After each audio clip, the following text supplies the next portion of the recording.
Platform में आपका स्वागत है। एक ऐसी जंग जो पल पल और खतरनाक होती जा रही है, उसने पूरी दुनिया का ध्यान खींच लिया है।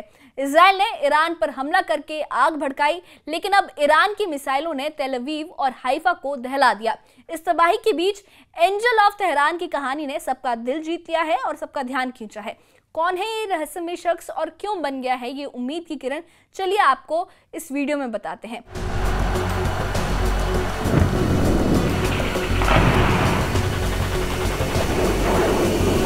इजराइल और ईरान के बीच दुश्मनी कोई नई बात नहीं है। ये दोनों देश सालों से एक दूसरे के खिलाफ खड़े हैं, लेकिन 13 जून 2025 को इजराइल ने ऑपरेशन राइजिंग लाइन शुरू किया, जिसमें 200 से ज्यादा फाइटर जेट्स ने ईरान के परमाणु ठिकानों, तेल डिपो और सैन्य अड्डों पर हमला किया। इजराइल के प्रधानमंत्री बेंजामिन नेतन्याहू का कहना है कि ईरान परमाणु हथियार बना रहा है, जो इजराइल और दुनिया के लिए खतरा है।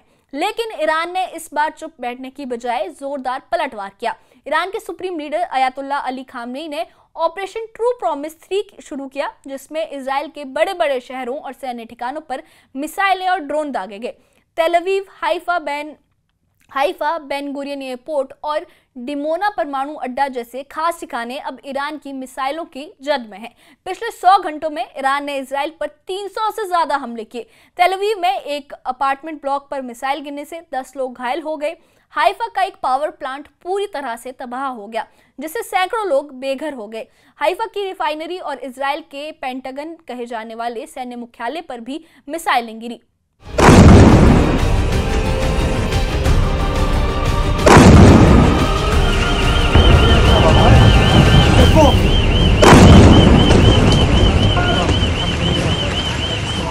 ईरान की मिसाइलों ने इजराइल के उन ठिकानों को निशाना बनाया जो उसकी सुरक्षा और अर्थव्यवस्था के लिए सबसे जरूरी है।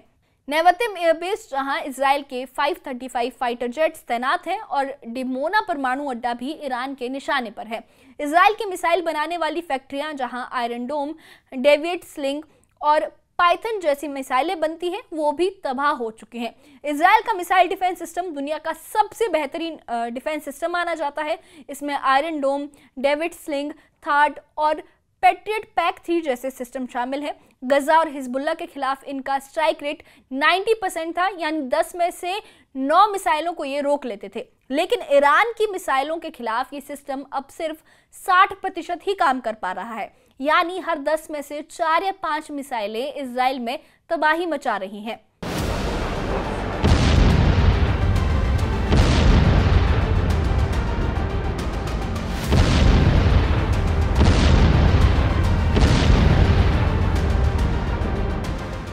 पश्चिमी मीडिया की रिपोर्ट्स कहती हैं कि ईरान की नई हाइपरसोनिक मिसाइलें जैसे फतह, हज कासिम और खैबर शिकन इजराइल के रडार को चकमा दे रही हैं।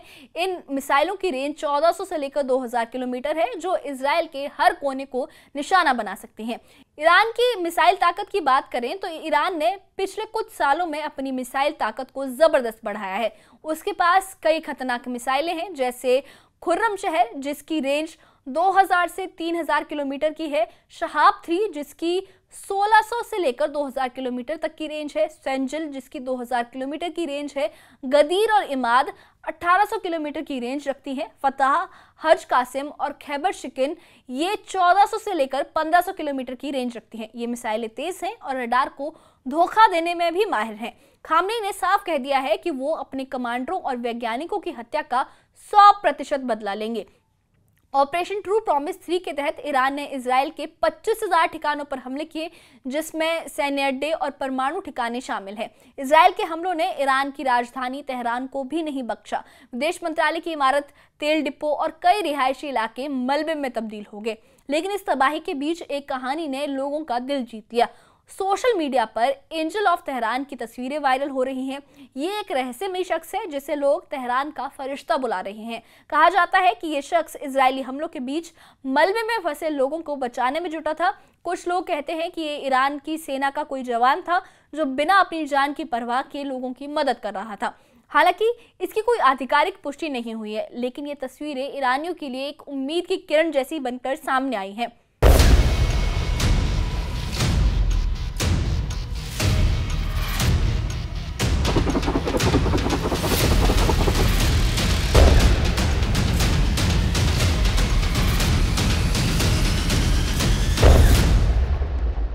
इस युद्ध ने पूरी दुनिया को दो हिस्सों में बांट दिया है।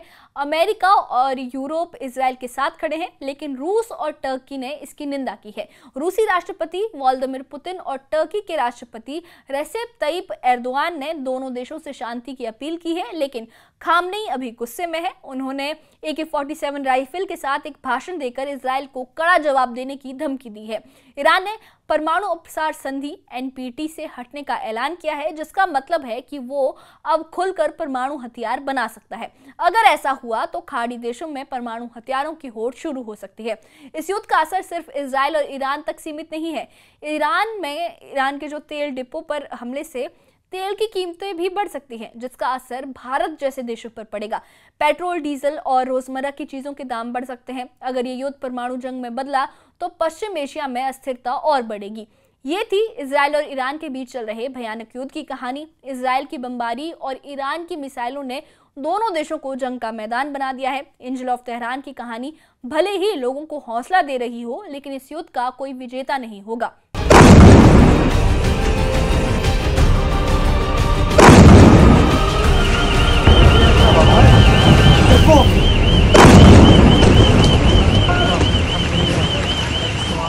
ईरान की मिसाइलों ने इजराइल के उन ठिकानों को निशाना बनाया जो उसकी सुरक्षा और अर्थव्यवस्था के लिए सबसे जरूरी है। नेवतिम एयरबेस, जहां इजराइल के 535 फाइटर जेट्स तैनात हैं, और डिमोना परमाणु अड्डा भी ईरान के निशाने पर है। इजराइल की मिसाइल बनाने वाली फैक्ट्रियां, जहां आयरन डोम, डेविड स्लिंग और पाइथन जैसी मिसाइलें बनती हैं, वो भी तबाह हो चुके हैं। इजराइल का मिसाइल डिफेंस सिस्टम दुनिया का सबसे बेहतरीन डिफेंस सिस्टम माना जाता है। इसमें आयरन डोम, डेविड स्लिंग, थार्ड और पैट्रियट पैक-3 जैसे सिस्टम शामिल है। गजा और हिजबुल्ला के खिलाफ इनका स्ट्राइक रेट 90% था, यानी 10 में से 9 मिसाइलों को ये रोक लेते थे। लेकिन ईरान की मिसाइलों के खिलाफ ये सिस्टम अब सिर्फ 60% ही काम कर पा रहा है, यानी हर 10 में से 4 या 5 मिसाइलें इजराइल में तबाही मचा रही हैं। इस बारे में आपकी क्या राय है? आप अपनी राय हमें कमेंट बॉक्स में ज़रूर बताएं, और इस मामले से जुड़े अपडेट्स के लिए हमारे चैनल के साथ बने रहें। हम पल पल इससे जुड़ी अपडेट्स आपको दे रहे हैं। और इस वीडियो आपको अगर पसंद आई हो तो इस वीडियो को लाइक करें, शेयर करें और हमारे चैनल को सब्सक्राइब ज़रूर करें। शुक्रिया।